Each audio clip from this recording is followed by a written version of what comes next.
Someone somewhere was about to slide a coin purse across the table and whisper a name. And that name wasn't a fun one. You weren't asked to take out Bob the quiet turnip farmer. It was usually a corrupt baron, a bishop with too much gold, or someone with 12 bodyguards and a moat. The pay tempting, the job horrifying. But by the time someone considered it, they had nothing left to lose. No family, no future, and definitely no dental plan. Plus, let's not forget the absolute lack of job perks. No pension, no glory, no evenings off. You couldn't exactly hang up a shingle that said quiet eliminations by appointment. You just had to stay quiet, move fast, and never ever tell anyone what you did for a living, especially not loudly over ale at the inn. Oh yeah, I'm a travelling carpet seller, the stains die. So yes, nobody dreamed of being a medieval assassin. They landed there because the world chewed them up and spat them out wearing a hood and holding a rusty dagger. You weren't the hero. You weren't even the villain. You were the footnote that made everyone nervous and probably didn't live to enjoy the coin.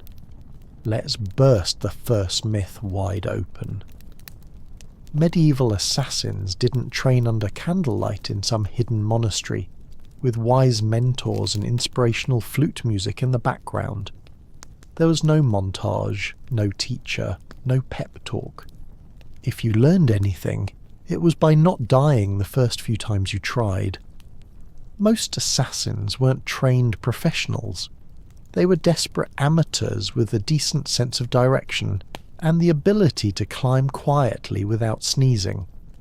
If you had military experience, great. That meant you knew how to hold a knife properly. If not, well, stabbing someone is fairly intuitive, but escaping afterward with both kidneys still intact, that takes skill or luck. Usually just luck.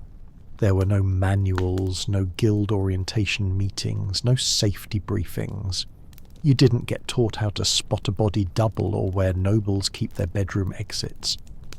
You figured it out while hanging from a windowsill, wondering if you just crept into the servants' quarters again. Poison. That was trial and error with heavy emphasis on error. Sometimes it worked. Sometimes your target just got mildly dizzy and more suspicious of his soup. Sometimes you drank the wrong cup. There was no medieval poison control hotline. Just hope, herbal guesswork, and a strong stomach. Sure, if you were lucky, and I mean lottery lucky, you might have picked up some skills from thieves or mercenaries. Maybe an older assassin showed you how to walk without squeaking on cobblestones. But mentoring wasn't standard. It was rare and short-lived because assassins don't retire. They disappear. Weapons training, forget it. You weren't carrying a broadsword. You had a dagger you stole off a guard, maybe a garrote if you were feeling fancy, and whatever else fit under your cloak without jingling. So, no, you weren't some shadowy martial arts master. You were a guy with calloused hands, quiet footsteps, and a deeply unhealthy relationship with alleyways. Success didn't come from training. It came from survival. You learned how to kill by doing it quickly, sloppily, then vanishing before anyone could sketch your face and tack it to a church door. In short, your education was brutal, practical, and offered zero graduation ceremonies. Just bruises, bloodstains, and the creeping realization that you were very much on your own. Let's talk about why you became an assassin in the first place. Coin. Cold, heavy, jangly, deliciously spendable coin. The promise of it is what got you into this. But the reality, you got paid in lies. When someone hires an assassin, they don't want a long-term relationship. They want a one-time service, no paperwork, and ideally no witnesses, including you.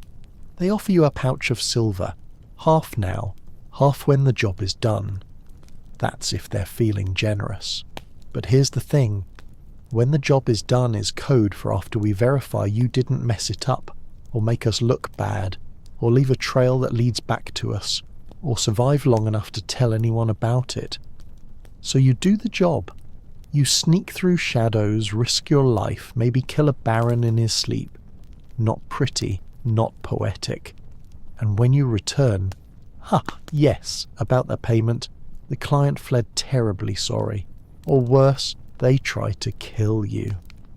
A knife to the gut is cheaper than a bonus, and even when you do get paid, it's never quite enough. Not for the risk, not for the blood, not for the 3 days you spent hiding in a haystack with fleas and moral regret. You get a handful of coins, a curt nod and a reminder. You were never here. Also, fun fact, some contracts were fake. Political traps. You'd be told to assassinate someone dangerous only to find out it was a decoy with guards waiting. Congratulations. You just walked into a sting operation with your name already carved on the gallows. And even when the deal was real, you couldn't exactly go to court and file a complaint. Your Honour, I'd like to sue Lord Edmund for breach of assassin contract. The only court you'd see was the one where you were the exhibit. So you learned to take what you could, demand payment up front, and trust absolutely no one. Not even the greasy little scribe who swore this job would change your life. It did, mostly by shortening it. Being an assassin meant living on broken promises and vanishing before they broke you. So, you've taken the job. You've been lied to about the pay. You're probably going to die. Now, let's talk gear. Forget the fantasy novels and sneaky video games. There were no retractable wrist blades, smoke bombs, enchanted daggers, or crossbows that folded neatly into your boot. Your toolkit consisted of whatever you could steal, sharpen, or hide beneath a tattered cloak without clanking. If you were lucky, and I mean found a gold coin in a dead man's shoe, lucky you had a good dagger. Not ornate, not curved like a dragon's tooth, just sharp, hopefully rust-free, and ideally one that didn't smell like the last guy you stabbed with it. Poison. It existed, sure, but it wasn't as glamorous as a slow drip into a wine goblet. Most medieval poisons were unpredictable, made from plants, minerals or toad guts. Some worked instantly, some took hours, some made your victim vomit for 2 days and then recover. Angrier, and now very suspicious of stew. Rope's occasionally useful. You could strangle, climb, or tie something up with one, but you'd better know how to use it fast because nothing kills the mood like trying to wrestle someone while muttering, "Wait, which knot goes under again?" Bows. Effective, yes, if you had one, knew how to shoot it, and weren't trying to smuggle it through a palace disguised as a flower arranger. Most assassinations were up close and personal. No time for elegant marksmanship, just quick, quiet, and hopefully not messy enough to slip in. And you didn't get backups if your blade bent, broke, or fell down a well. Time to improvise. Slate roof tile maybe. Rusty nail, worth a shot. Shoe buckle with intent. Desperate times. You carried your tools hidden in hems, boots, or inside hollowed-out bread if needed, and you kept them close, not for safety, but because in this line of work, your weapon was your best friend, your boss, and your only retirement plan. There were no upgrades, no tinkering with gear between missions. You didn't polish your kit. You prayed it didn't betray you mid-strike, because in the end it wasn't the weapon that did the killing.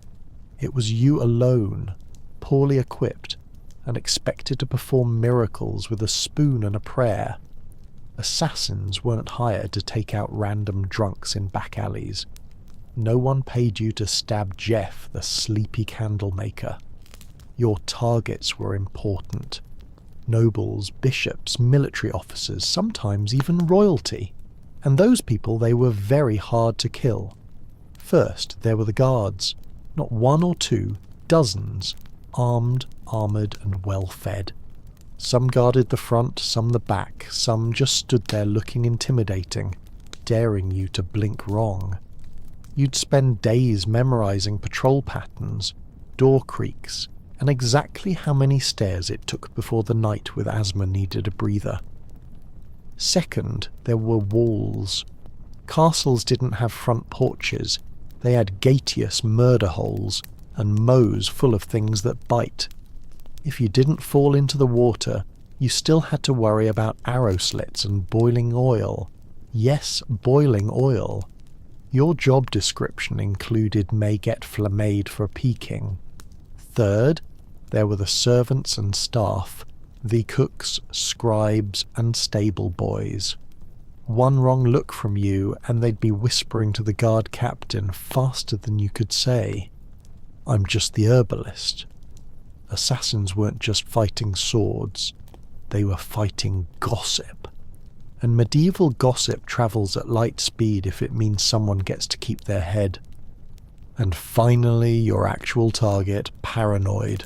Rightfully so. These people were surrounded by backstabbers, relatives with claims to their titles, and 36 people pretending to like them. They didn't eat without a tester. They didn't sleep without 3 locks on the door. Some even slept in decoy beds or rotated rooms like a deadly version of musical chairs. And don't get excited if you hear they're attending a feast. Yes, they'll be drunk, but so will you. And you'll still have to get past the royal guards, 3 dogs, a very alert jester, and 50 witnesses holding tankers. Even getting close to your target could take weeks. Posing as a servant, bribing a chambermaid, hiding in barrels. And when the moment finally came, you had one shot. One precise, perfect, non-squeaky, non-bloody ghost vanish in the night moment. Or you'd become the next public deterrent swinging from the castle gate with a sign that read, "Nice try." Let's be honest. When you picture a medieval assassin, you probably imagine sleek black robes, leather braces, maybe a mysterious hood billowing in the moonlight. Reality, you look like a sick goat herder with something to hide. Disguises in the Middle Ages weren't exactly high fashion. You didn't have custom-tailored cloaks or retractable armour. You had whatever you could scavenge. Peasant rags, a monk's robe 2 sizes too big, or the remains of a guard uniform that definitely still smelled like its previous owner. The goal was to blend in. But blending in meant looking like everyone else who hadn't bathed in 2 weeks, limped from old injuries, and had a nervous twitch from malnutrition. You didn't look suspicious because of your cloak. You looked suspicious because you kept adjusting your belt to hide a dagger wrapped in cheesecloth. And forget masks. There were no Guy Fawkes options. Most face coverings just made you look like a leper, which was great for avoiding conversation, but terrible for entering parties. If anyone asked who you were, you had to think fast. I'm Brother Tobias. I take care of silent prayer and rooftop maintenance. Even assuming you made it past the guards, noble households weren't full of idiots. Servants noticed unfamiliar faces, especially ones that fumbled chamber pots and couldn't name the cook's cat. You were always one. I've never seen you before, away from being clubbed with a candlestick, and if your disguise did work, congratulations. You now had to stay in character for hours while pretending not to notice all the very stab-worthy people wandering by. Also, wigs. They didn't exist. If you needed to look older or younger, you were stuck smearing dirt on your face, squinting and hoping no one got close enough to notice that your beard was glued on with honey. The truth was, your disguise didn't protect you. It gave you maybe 5 minutes of confusion. After that, you had to be gone, invisible, or very, very convincing. And if anyone saw through it, well, let's just say, no one wants to be the assassin caught in the bishop's laundry room wearing a nun's habit and holding a sword, especially not on a feast day. In medieval times, if you were an assassin, you didn't have a team. You didn't have a sidekick with a crossbow, a clever alchemist in a secret lair, or a handler who gave you coded scrolls and warm encouragement. You had you, a rusty dagger and crippling trust issues. There were no guilds, at least not ones you could actually count on. And if there were whispers of a brotherhood of assassins, it was mostly tavern talk fueled by me and boredom. You were more likely to meet a ghost than another professional killer who wanted to network. Why the isolation? Because in your business, the fewer people who knew you existed, the longer you lived. Every contact was a risk, every loose tongue a potential noose. Even your client might not know your real name. And if they did, you were already planning your exit. Companionship. Laughable. Friends asked questions. Lovers noticed bruises, bloodstains, and why you always slept with a blade under the pillow. You couldn't settle down. You couldn't afford to. One mistake, one person recognizing you in a market, and your whole life turned into a sprint for the nearest sewer grate. Even fellow criminals kept their distance. Thieves and smugglers were sociable. You were that guy who makes people disappear. They feared you, or worse, saw you as a walking liability. No one wanted to share stew with someone whose occupation could attract a mob with torches, and don't expect sympathy. You couldn't tell anyone how hard it was to sleep after silently strangling a corrupt bishop. If you talked about your job, people assumed you were either lying or dangerous, and they weren't wrong. So you kept your secrets, your scars, and your weapons to yourself. At inns, you sat in the darkest corner, back to the wall, eyes always scanning the door. You never drank too much. You never stayed more than a night. You didn't say your name unless someone paid you first. And even then, it probably wasn't your real one. Being a medieval assassin meant perfecting the art of vanishing. Not just in a crowd, but from every life you never got to have. Let's say you took the job. You planned your route. You bribed the right doorman. You disguised yourself as a very convincing chimney sweep. And then you froze. Maybe the target turned around unexpectedly. Maybe they were with their child. Maybe you got the shakes at the worst possible moment and your knife hand trembled like a terrified squirrel. Guess what? You're now dead. Because failure for a medieval assassin wasn't a slap on the wrist or a bad performance review. It was a public, painful and wildly theatrical death, often involving ropes, fire, wheels, or sharp iron devices with names like the Bone Cracker's Delight. Missing the kill meant blowing the whole operation. Your target lived, and immediately told everyone that someone tried to murder them. Suddenly, you weren't a shadow. You were a wanted man with a detailed description, and probably a crude sketch tacked to every tavern wall within 30 meters. And those guards you once snuck past, now they're motivated. Sometimes it wasn't even your target you had to worry about. It was your client. If you failed, you were no longer an asset. You were a liability. Someone who could be tortured, interrogated, or worse. Talk. The very people who paid you would be the first to put out a second contract on you. And there were no second chances. No, sorry. The blade slipped. I'll try again tomorrow. You had one shot, one moment in time. And if you blew it, the best you could hope for was to die quickly before anyone found out who hired you. Failure also meant shame, the silent, humiliating kind. You didn't just fail to kill, you failed to be invisible, to be perfect. And for assassins, perfection was survival. Anything less might as well paint a target on your back and start practicing your final word speech. It didn't matter how many jobs you'd done before. No one cared that you succeeded 12 times. Because in this profession, you're only as good as your last kill, and if your last kill didn't happen, you'd better start running. So, you did it. The plan worked. The dagger struck true. No screams, no guards, just a clean drop to the floor, and a very important person who now wasn't. Congratulations. Now run for your life. Because being a successful assassin in medieval times didn't mean sipping wine on a rooftop while the city burns behind you. It meant fleeing through back alleys with someone's blood on your boots and a dog already sniffing your trail. There was no victory lap, no post-job drink with colleagues, no casual debrief with your client. You didn't even get a moment to admire your work.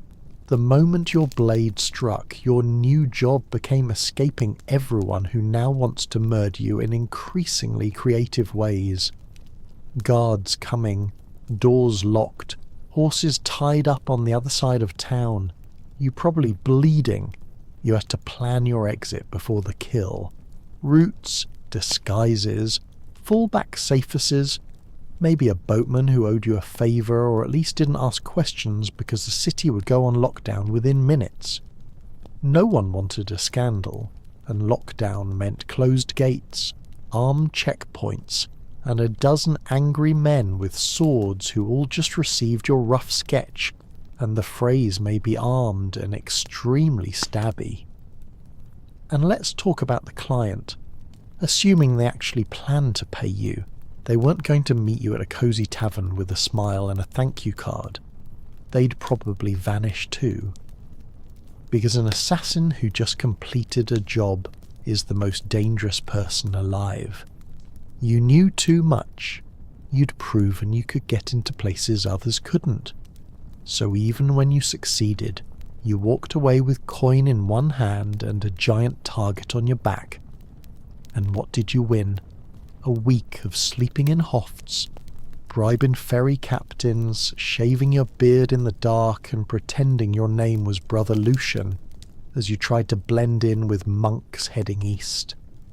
Because success didn't mean survival. It meant starting the whole game over in a new city under a new name with even more people looking for you this time. So yes, you made the kill. Now run like hell. If being a medieval assassin wasn't already miserable enough, poor, hunted, and sleeping in places that smelled like goat, you also had to deal with the wonderfully creative paranoia of the people around you. Because in the Middle Ages, assassins weren't just feared, they were considered cursed. To the average peasant, you weren't just a killer in a hood. You were some unholy creature who whispered to demons and smeared frog guts on your blade under a full moon. Why else would you be able to sneak past guards and vanish in the dark? Logic wasn't exactly popular back then, but superstition? Oh, that was everywhere. Some believed assassins could shapeshift. Others claimed you were invisible unless bathed in holy water. One popular tale suggested assassins made pacts with forest spirits and could breathe death through walls. Imagine walking through a village and hearing a woman mutter, "Don't make eye contact. He might hex the baby." Even your tools were suspect. Carrying a dagger. Clearly it was forged in a cursed forge. Using poison, that wasn't chemistry. That was witchcraft. And you probably stirred it with a severed toe under a blood moon. You'd think this fear might help you. After all, people avoided you, right? But the reality was worse. Superstitious mobs don't hesitate. They don't ask questions. They throw stones, set fires, and shout things like, "Burn him before he calls lightning." Your reputation made people overreact. The second someone died unexpectedly, illness, accident, choking on a chicken bone, someone would whisper, maybe it was a shadow man, maybe it was him. You could be hunted just for existing in the same village as a suspicious death. That meant you had to keep moving. Always. Stay too long, and suddenly a priest is ringing a bell, while 5 angry farmers hold pitchforks like they've been waiting for this moment their entire lives. And heaven help you if you were caught with anything remotely weird. Dried herbs, strange coins, or even a foreign accent. That's all it took for someone to shout sorcerer and light a torch. In a world that believed monsters wore human faces, being too quiet, too clever, or too fast made you a threat. And in medieval logic, threats had to die quickly and preferably on fire. Poison. The assassin's weapon of elegance. A quiet kill, no mess, no screaming, no steel on bone. Just a sip, a stagger, a sigh, and done. That's the theory. In practice, poisoning someone in the Middle Ages was like trying to win a bar fight with herbal tea and a bad attitude. First off, poisons weren't reliable. You didn't have access to purified cyanide or a neat little pill labelled fast-acting doom. You had plants, mushrooms, minerals, maybe the occasional toad. You had to gather, grind and pray. And even then, it might just give the target a stomachache and a renewed commitment to his anti-acid guard team. There was no scientific measurement. You didn't dose precisely. You eyeballed it. A pinch too little, and the noble just vomits and cancels dinner. A pinch too much, and you die from exposure before the first course is served. Also, medieval kitchens were chaotic. You couldn't just waltz in and season the soup with nightshade.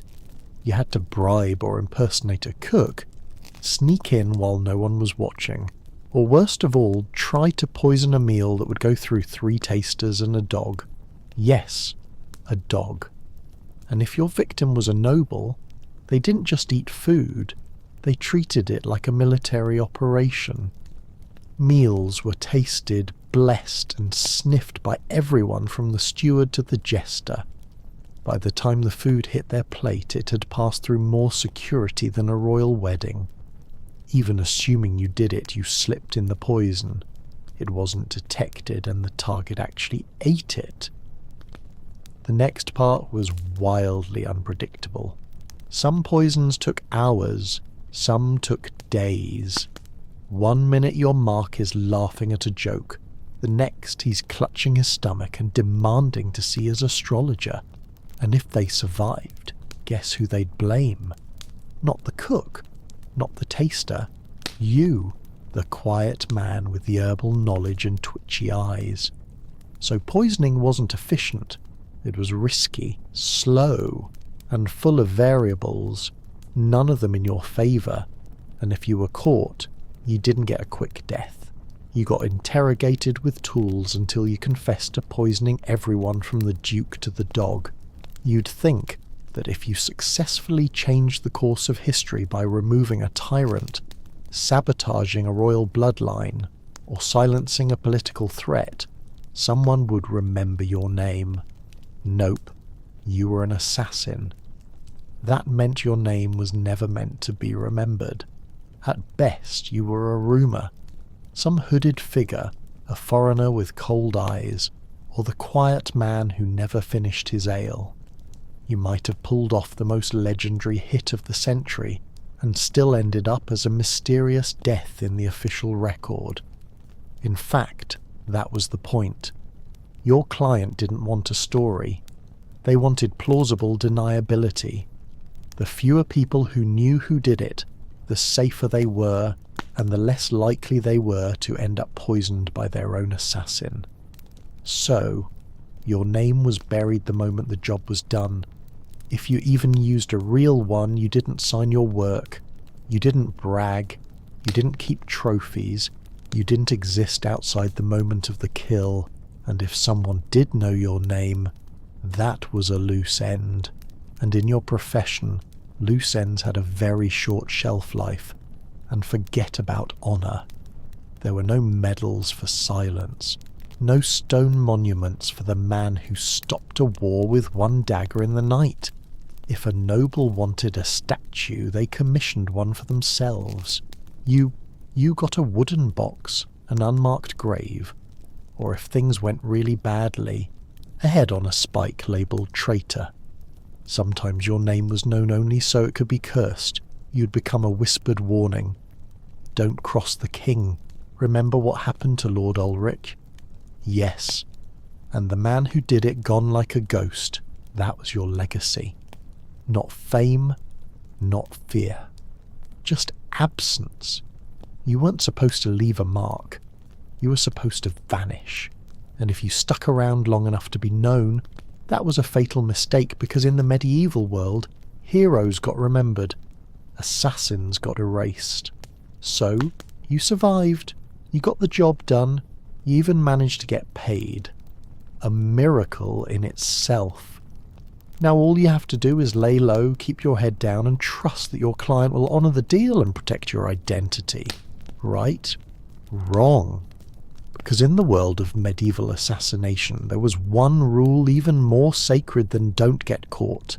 Never trust anyone, especially the person paying you. Your client, be they a noble, a merchant, or a bishop with ambition and very loose morals, didn't hire you out of respect. They hired you because they needed something awful done, and you were the sharpest tool in the shadows. Once the job was complete, you became a liability. You knew too much. You knew who wanted who dead, when, why, and possibly how much they were willing to pay for it. That made you dangerous, not just to their enemies but to them. So, what did they do? They ghosted you. They denied they ever met you. Or worse, they sent someone else after you to clean up, to tie off the contract with something sharper than ink. There were even cases where clients double booked, hiring one assassin to do the job and another to kill the first one immediately after. No refunds, just reduced risk, and if you dared try to blackmail a client, threaten to expose them, that was bold, and also your final mistake. Because powerful people in the Middle Ages didn't negotiate with assassins, they crushed them. If your client had a shred of honour, a rare species indeed, you might get paid and left alone, but even then, you'd still have to assume they were watching you from a distance with someone already sharpening steel and memorising your walk. You were the secret that couldn't talk, the shadow that couldn't stay. Even success wasn't enough to earn trust, because in their eyes, if you killed once, you could kill again, and no one, not even the person who hired you, wanted to be next. Let's say somehow you beat the odds. You survived the kills, the lies, the poisonings, the betrayals. You outlived your enemies, your employers, and probably your own sense of morality. Now what? You retire? Absolutely not. Because in medieval times, assassins didn't get retirement plans. There were no farewell banquets, no quiet cottages by the sea, no pensions paid in gold coins and grateful whispers.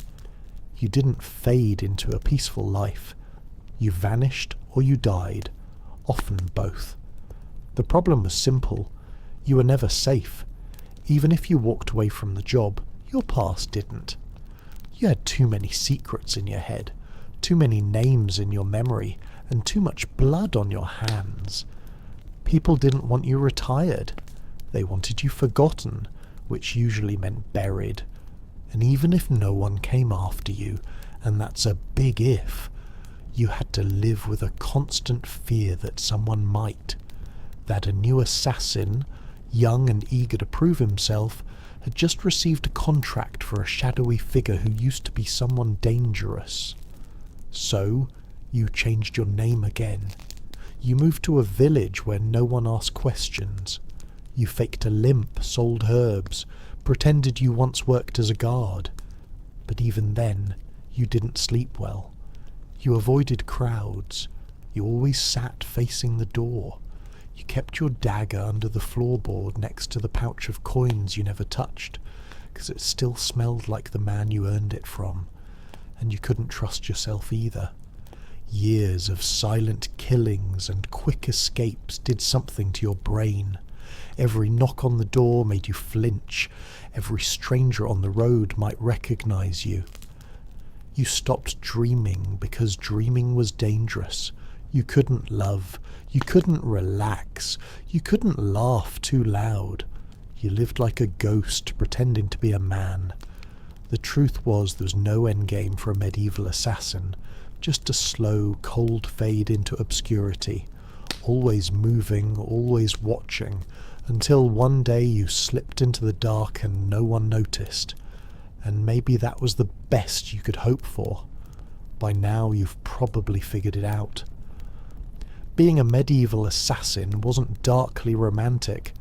It wasn't noble. It wasn't even all that profitable.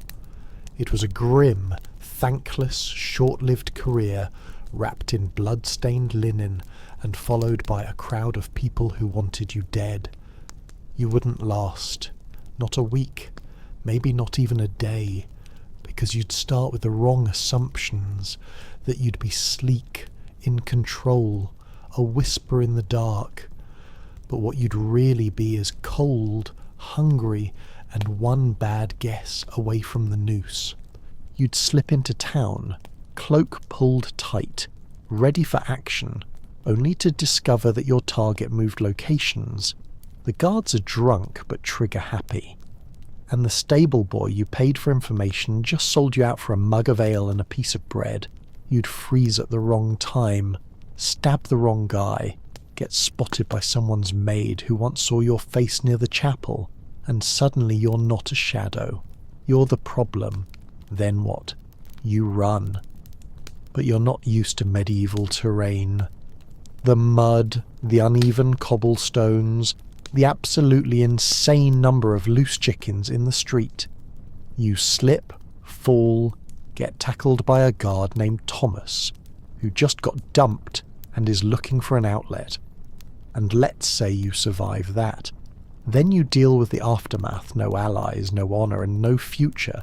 Just whispers, suspicion, and the growing realisation that even if you succeed, the best you can hope for is to die old and alone, hiding behind a false name in a village that still believes in fairies.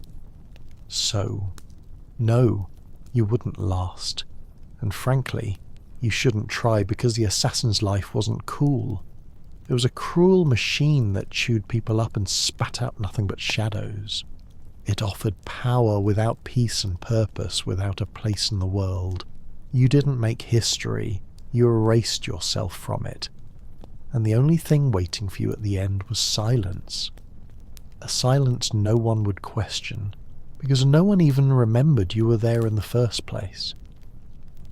Before she was the feared queen of Macedonia, Olympus was known as Myrtale, a Maloyan princess from the rugged tribal lands of Epirus. Her people claimed descent from Achilles himself, and whether or not the blood of heroes truly ran in her veins, one thing was certain. This was not a woman born for the sidelines of history. From a young age, Myrtle was steeped in mystery and ritual.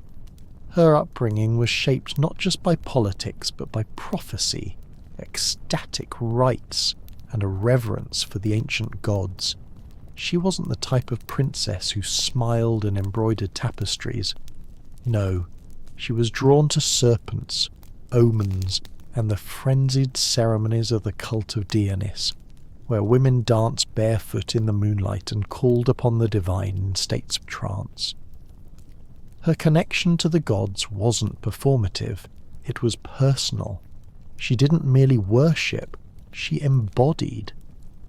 According to ancient sources, likely written by men both terrified and enthralled, she kept sacred snakes in her chambers and even allowed them to coil beside her in bed.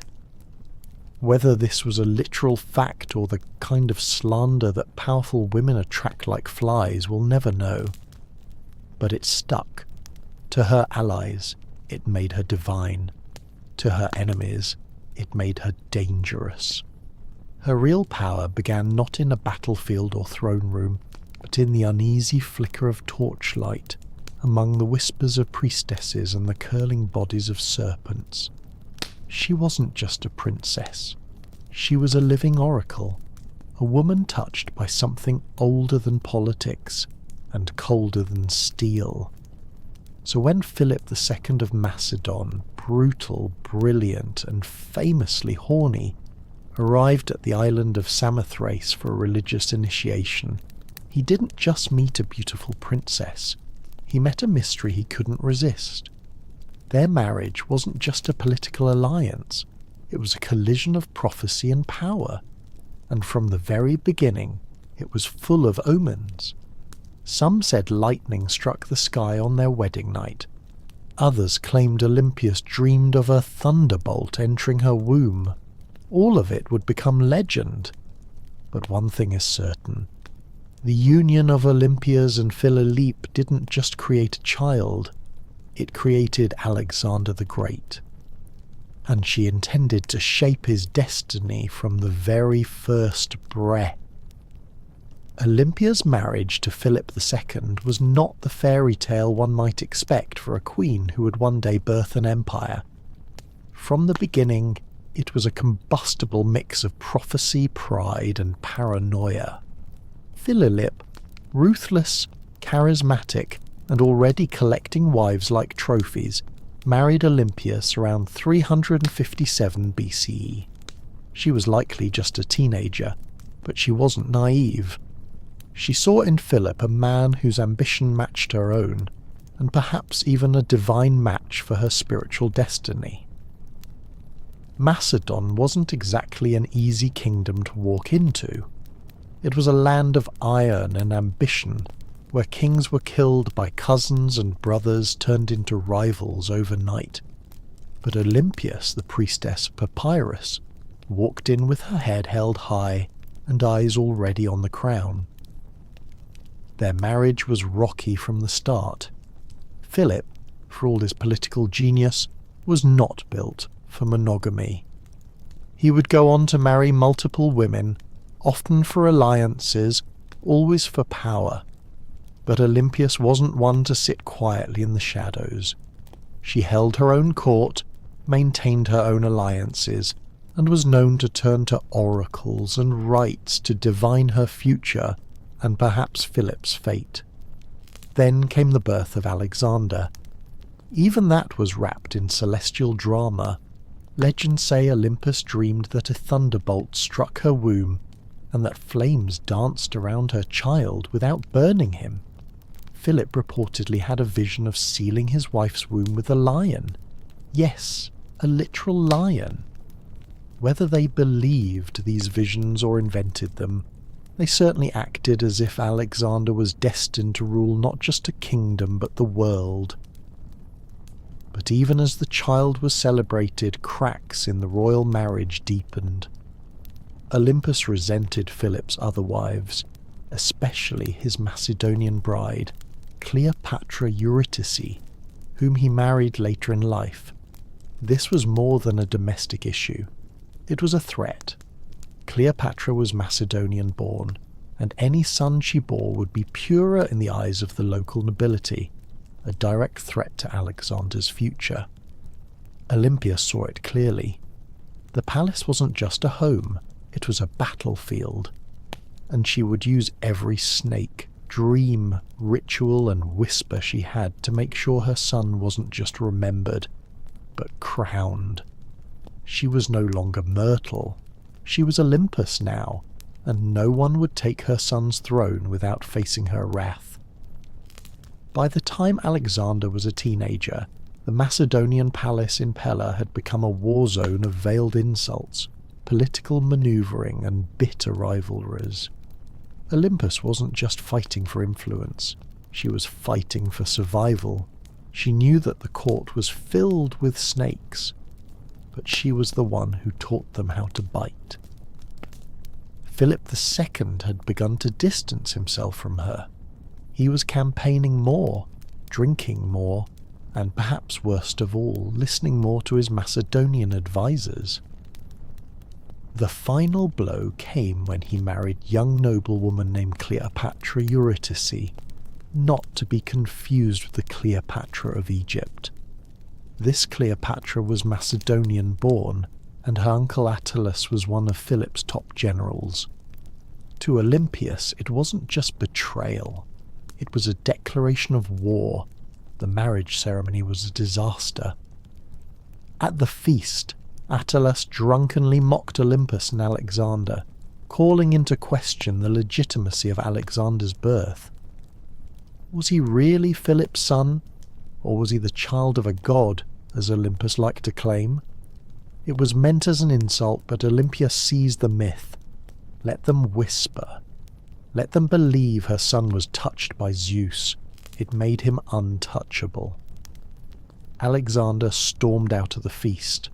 Olympia left Macedon entirely, retreating to Apros. But her exile was not defeat. It was strategy. In her homeland, she was still royalty. She could gather support, whisper in ears, and watch as Philip's palace began to rot from within. She didn't need to be physically present to be dangerous. Then came the shockwave. Philip was assassinated at his daughter's wedding, just as he was about to invade Persia. Just as he was on the verge of crowning himself, not just king of Macedon, but potential emperor of the known world. The question that echoed through every marble corridor and torch-lit hall was the same. Who did it? Was it Pausanias, the jilted bodyguard who carried out the act? Was it the result of court intrigue?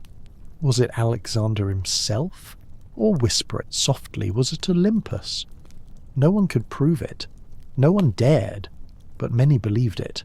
After all, within days, Cleopatra Eurydice and her newborn child were dead. Murdered, some say, by Olympus herself. The serpent had returned to the palace, and now nothing stood between her son and the throne. With Philip dead and Macedon in mourning or confusion, Olympias made her move. While others scrambled to understand the chaos, she acted swiftly, brutally, decisively. First, Cleopatra Eurydice, the young Macedonian queen and rival wife, was eliminated. According to chilling accounts, Olympus didn't just have her killed. She made her death symbolic, public, humiliating. Some say Cleopatra was forced to hang herself after watching her infant daughter be murdered. Others claim Olympus had the child thrown onto a funeral pea. What's agreed upon is this: no mercy was shown. Olympia understood what many mothers in ancient courts refused to accept.